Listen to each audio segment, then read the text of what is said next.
panalangin.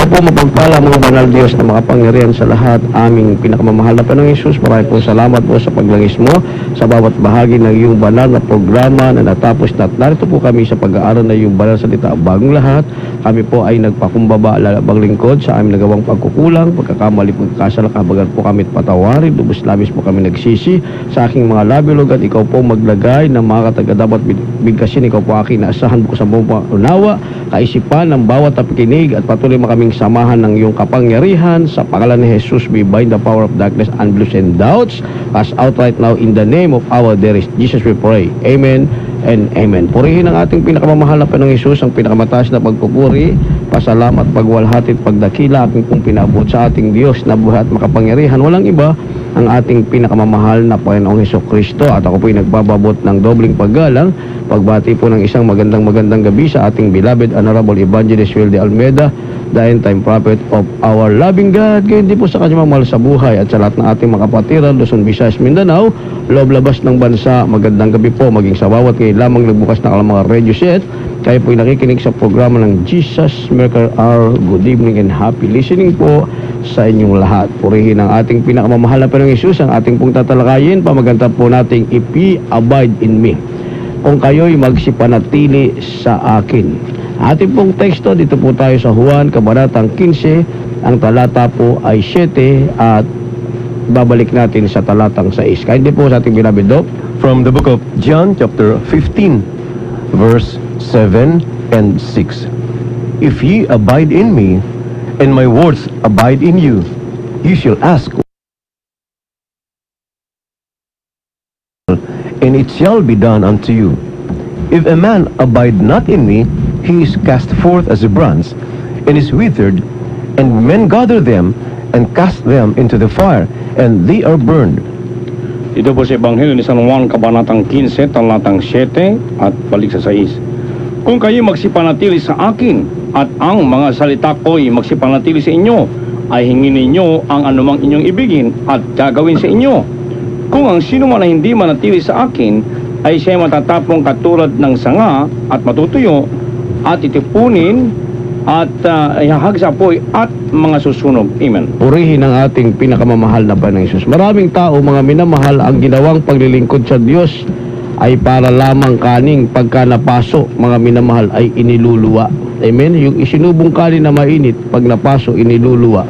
Ganun po ang kanilang ginawang paglilingkod sa Diyos o yung klase ng kanilang paglilingkod sa ating mahal na Panginoon. Sa kapagkat hindi po nila naunawaan gaano kahalaga ang ikaw ay manatili sa ating pinakamamahal na Panginoon. Amen? Ito po'y may kondisyon.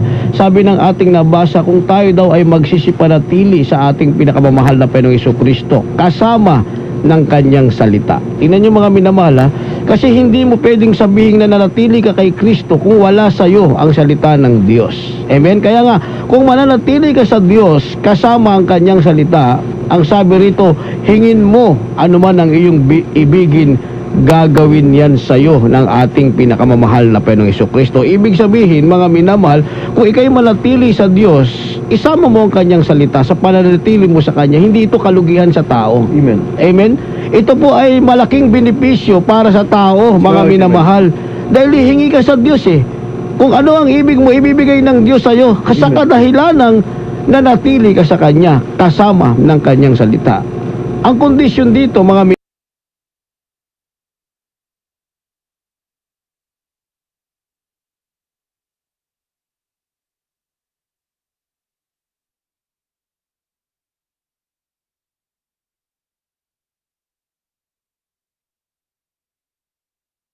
minamahal, kung ang sino may hindi manatili sa akin, sabi ng ating pinakamamahal na Panginoong Hesukristo, ano yung magiging katayuan?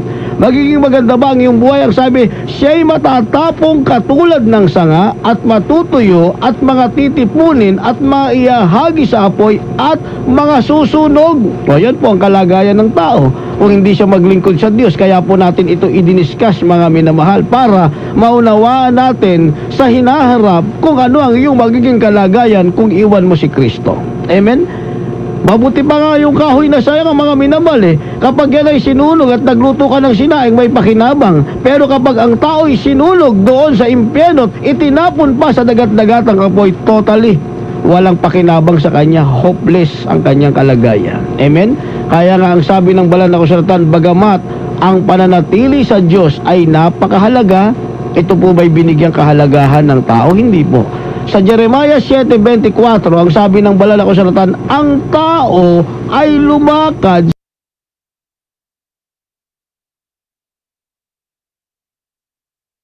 sa kanya. Ito po, mga minamahal, ang ginawa ng tao. Amen?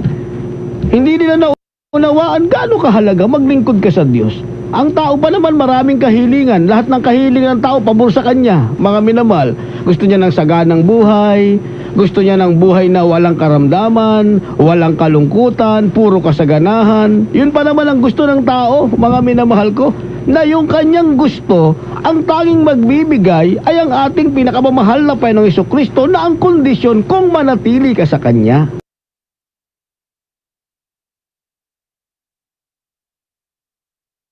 Amen?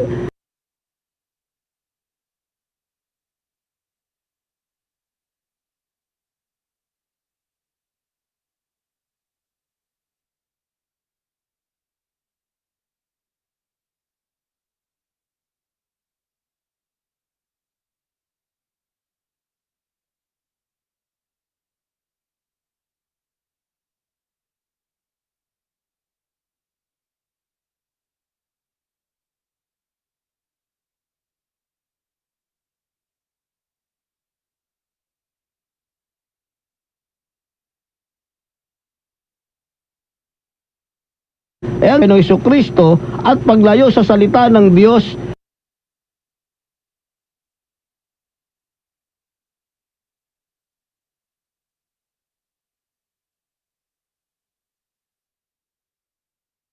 yon ang ginawa ng tao. Kaya nga sinasabing sila'y mga naghimagsik laban sa liwanag. Sabi ng ating pinakamamahal na Jesucristo, ako ang ilaw ng salibutan. Ang sino mang lumakad sa akin hindi nalalakad sa kadiliman. Subalit tinanggihan ng tao ang liwanag. O ating pong basahin. Kindly po, beloved Doc. From the book of Job chapter 24, Verse 13. verse 13. They are of those that rebel against the light. Amen. They know not the ways thereof, nor abide in the paths thereof. Amen. Dito po sa Job, Kabanatang 24, talatang 13. Ito'y mga naghimagsik laban sa liwanag. Hindi nila nalalaman ang mga daan niyaon, ni tumataan man sa mga landas niyaon. Amen. Amen. Ihahanda po natin ang Juan, Kabanatang 15, ang talata po ay 5. Tingnan nyo mga minamahal, itong mga taong lumakad sa kanilang sariling payo at sa pagmamatigas ng kanilang mga puso, ang kanilang lakad ay naging paurong at hindi pasulong. Sabi ng banal na kasulatan, ito'y mga naghimagsik laban sa liwanag. Amen? Ang tinutukoy na light dito, mga minamahal, ang ating pinakamamahal na Panginoong Jesucristo, siya nga nagsabi, ako'y liwanag na pumarito sa sanlibutan, datapwat iniibig pa ng tao ang kadiliman. Hindi po ba yan ang nakalagay, mga minamahal, sa banal na kasulatan? Ay ang sabi rito, ito'y pinatutuhanan lamang sapagkat ang mga tao'y naghihimagsik laban sa liwanag, sapagkat hindi nila nalalaman ang mga daan niyaon, ni tumahan man sa mga landas niyaon. Wala kasing alam ang tao patungkol sa kabutihan kung siya po ay nasa landas ng liwanag. Wala siyang alam sa kabutihan kung siya'y manitili, mga minamahal, sa liwanag, na ang liwanag ay walang iba kundi ang ating pinakamamahal na Panginoong Jesucristo. Ang alam ng tao, lumakad sa kadiliman, mga minamahal, lumayo sa Diyos, lumakad sa kanyang sariling payo. Yun ang alam ng tao, mga minamahal. Kaya nga sabi ng banal na kasulatan, ipinaliliwanag ng banal na kasulatan, kung si Kristo ay wala sa'yo, wala kang magagawa na anumang bagay. right, amen. Ating pong basahin. Kindly po, beloved Doc. From the book of John chapter 15, verse 5. I am the vine, ye are the branches. He that abideth in me, and I in him, the same bringeth forth much fruit. For without me ye can do nothing. Amen. Dito po sa 1, Kabanatang 15, talatang 5. Ako ang puno ng ubas, kayo ang mga sanga. Ang nananatili sa akin at ako'y sa kanya ay siyang nagbubunga ng marami sapagkat kung kayo'y hiwalay sa akin ay wala kayong magagawa. Ito po ang isang maliwanag na katotohanan. Right. Walang maipagmamalaki ang tao sa kanyang sarili. Huwag mong sabihin nasa iyo na ang lahat ng bagay o meron kang karunungan. Amen? Dahil ang susundin natin, mga minamahal, ang sinasabi ng ating pinakamamahal na Panginoong Kristo. Kapag ikaw ay wala sa Kanya, wala kang magagawa. Ngayon din, kapag gusto ng Diyos na ang lahat ng bagay na iyong tinatangkilik babawiin na niya, ay wala kang magagawa. Maging ang iyong buhay. Kung gusto ng kitlin ng ating malapen o bawiin sa iyo ang pinahiram niyang buhay, wala ka ring magagawa. Kaya maliwanag ito, sabi ng ating pinakamamahal na Panginoon Jesus, for without me, ye can do nothing. Right. Bakit? Mga minamahal, dahil ang Diyos daw, ang ating pinakamamahal na Panginoon Jesus, ang puno ng ubas. At ang mga tao, mga minamahal, ay mga ituturing na sanga lamang. Tayo yon, mga minamahal. Kaya nga, ang manatili sa Diyos, siya'y manatili sa atin. Ang sabi, siya'y magbubunga ng marami. Ibig sabihin, kung manatili ka kay Kristo, dahil si Kristo ay nasa iyo, magbubunga ka ng marami. Mananatili kang mabungang Kristiyano, makakagawa ka ng kabutihan for the glory of God, hindi para sa iyong sarili. At ang sabi rito, mga minamahal, magbubunga siya ng marami sapagkat kung tayo'y hiwalay sa Kanya, wala tayong magagawa. Nakikita naman natin yan, mga minamahal. Hindi ba marami tayo nakikita mga taong kilala sa lipunan, alam natin na ang kanilang kabuhayan ay hindi kayang pantayan. Pero merong isang bagay na wala sa kanila. Sino yon? Si Kristo. Amen. Amen? Malapit sa kanila ang lahat ng bagay, mga minamahal. Pero meron silang bagay na hindi pinalitilihan. Ano yon? Hindi sila natili sa ating pinakamamahal na Panginoon. Bakit? Sapagkat ibinubuka lamang ng kanilang labi ang pangalan ng Diyos, pero ang kanilang puso malayo sa paggawa sa kalooban ng ating pinakamamahal na Panginoon. Bakit? Sabi ng banal na kasulatan, sila'y na nagpapanggap, nakikilala nila ang Diyos. Kaya hindi po, beloved Doc. Sa Tito, Kabanatang 1, ang talatay 16, sabi, sila'y na nagpapanggap na nakikilala nila ang Diyos, na dapat ikinaila sa pamamagitan ng kanilang magawa, palibhasay sila'y mga suwayin. Sabi ng ating nabasa, mga itinakwil sa bawat gawang mabuti. Bakit ganun ang kanilang kalagayan? Dahil nga hindi sila nanatili sa ating Diyos at sa Kanyang salita. Wala silang magagawa. Gustuhin man ng taong gumawa ng mabuti at maging mabunga, pag wala ka kay Kristo, ay hindi ka makakagawa ng mabuti. Amen. Mananatili kang alipin ng kasalanan. Kaya hindi po. From the book of Titus, chapter 1, verse 16.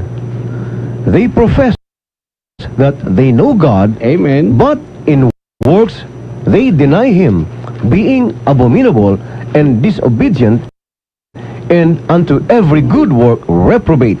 Amen.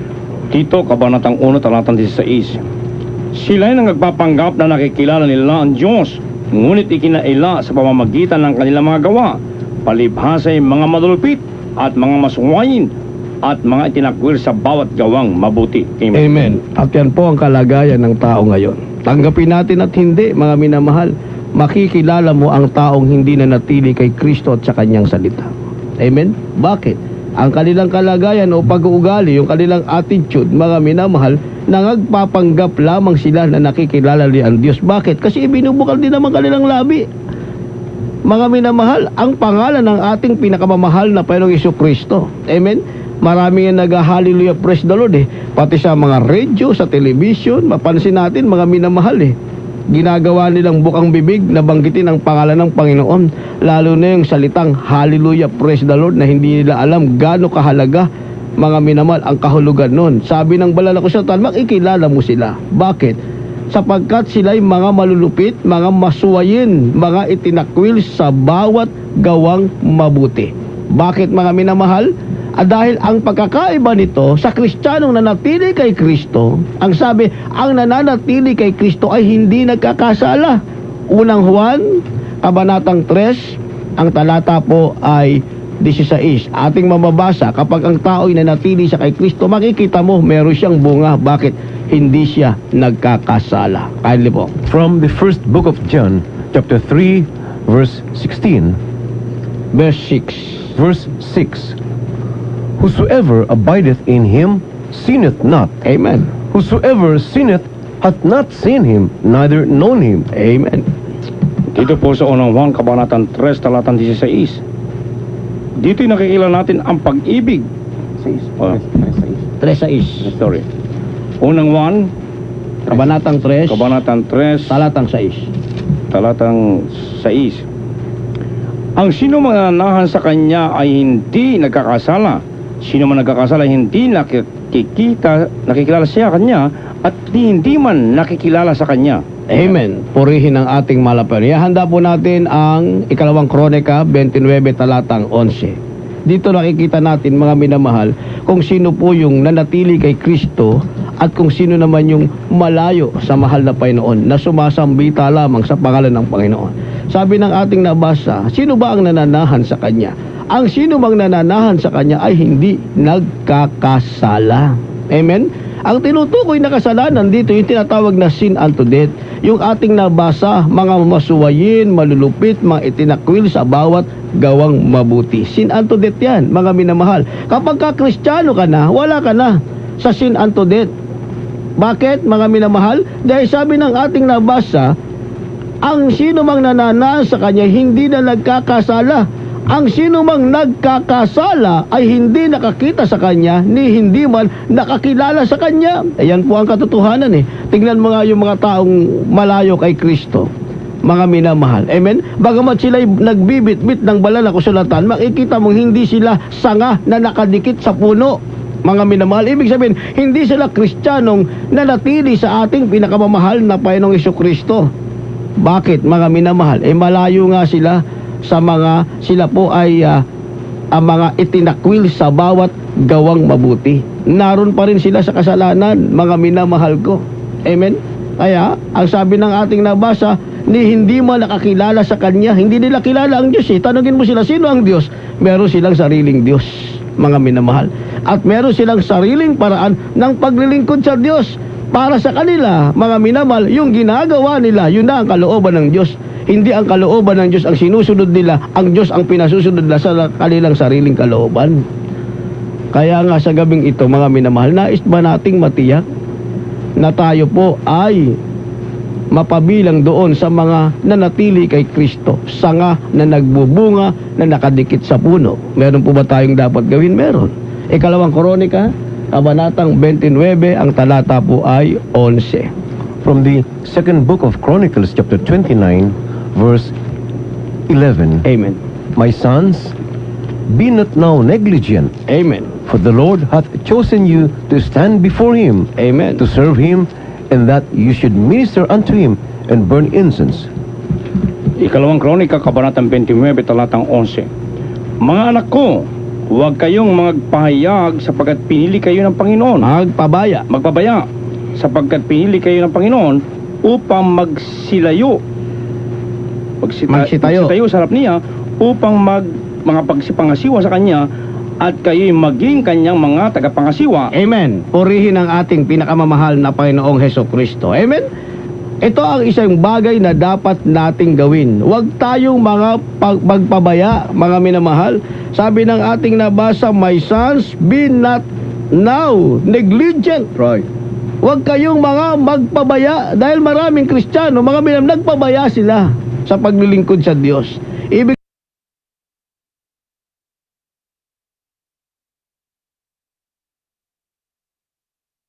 sabihin, hindi sila naging maingat, mga minamahal. Hindi nila sila ligsik ang katotohanan. Hindi nila tinignan, mga minamahal. Sila ba'y napalaya na ng katotohanan?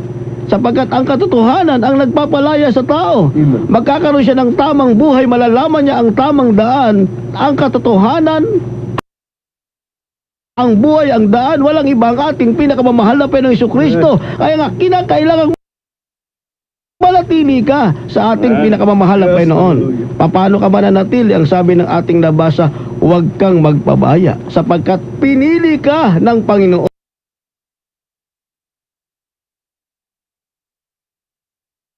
At magagawa nating hindi magpabaya. Lucas 21, talatang 19, mga minamahal, magagawa nating hindi magpabaya kung magkaroon tayo ng tinatawag na pagtitiis. Sapagkat sa ating pagtitiis, sabi ng banal na kasulatan,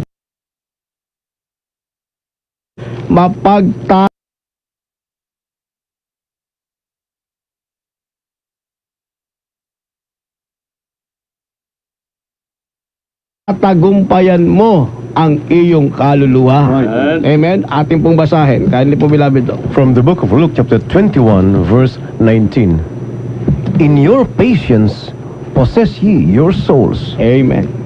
Dito po sa Lucas, kabanatang 21, talatang 19. Sa inyong pagtitiis ay may pagwawagin ninyo ang inyong mga kaluluwa. Amen. In your patience, possess ye your soul. Amen? Ito hindi may pagwagi ng iba. Yung kanilang kaluluwa. Kahit nasa iyo na ang lahat ng medalya, ang kaluluwa mo naman, hindi mo na ipagwagi. Bakit? Ikaw yung nagpabaya. Hindi ka na natili kay Kristo. Wala ka pa rin. Ikaw pa rin ang pinakakulit at ibig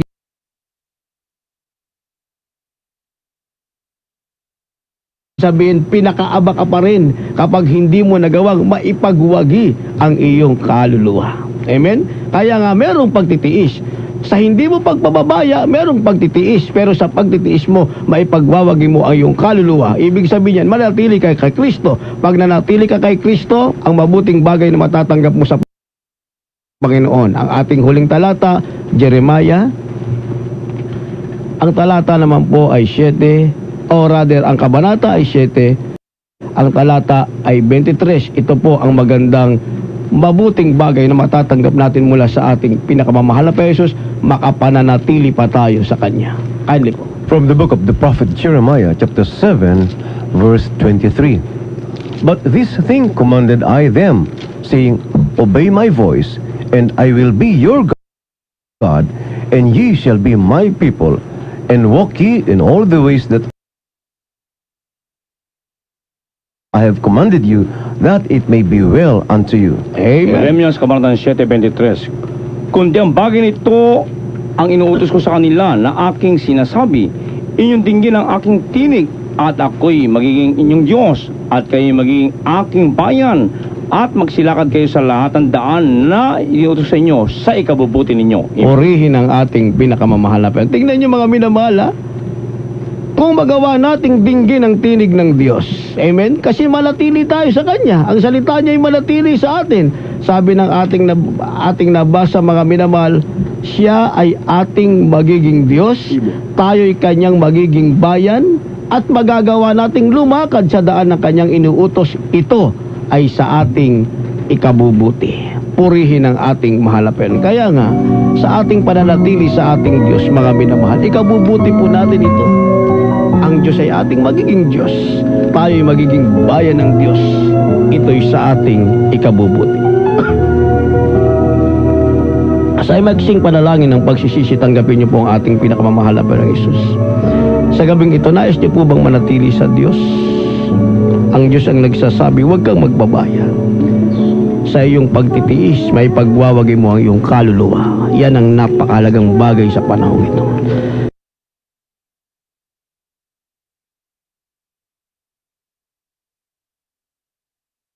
Sa isang magsing panalangin ng pagsisisi, sabihin niyo po, mahal na Panginoong Hesus, marami pong salamat sa iyong banal salita na aking napakinggan. Kahabagan po ako at patawarin. Sa ganang akin wala akong magagawa, tumulungan mo kong manatili sa iyong salita, mahal na Panginoon. Gawin mo kong iyong bayan, ikaw ang aking Diyos. Iligtas mo po ako sa na aking mahal sa buhay. Sa pangalan ni Jesus, I pray. Amen and amen. Ipatong niyo po yung kanang kamay sa inyong radio set, kalawang kamay sa inyo, mga ulo as point of contact. Kami manalangin sa inyo sa pangunang panala ating beloved honorable evangelist na itang prophet of our loving God, o po mapagpala amang banal Diyos makapangyarihan sa lahat. Aming pinakamamahal na Panginoong Hesus, sa panguna pong panala aming beloved honorable evangelist and time prophet. Habagan mo ang aming tagapangnig, patawarin mo sa kanilang pagkakasala, tulungan mo silang manatili sa iyo, mahal na Panginoon, sa kanilang bubuti.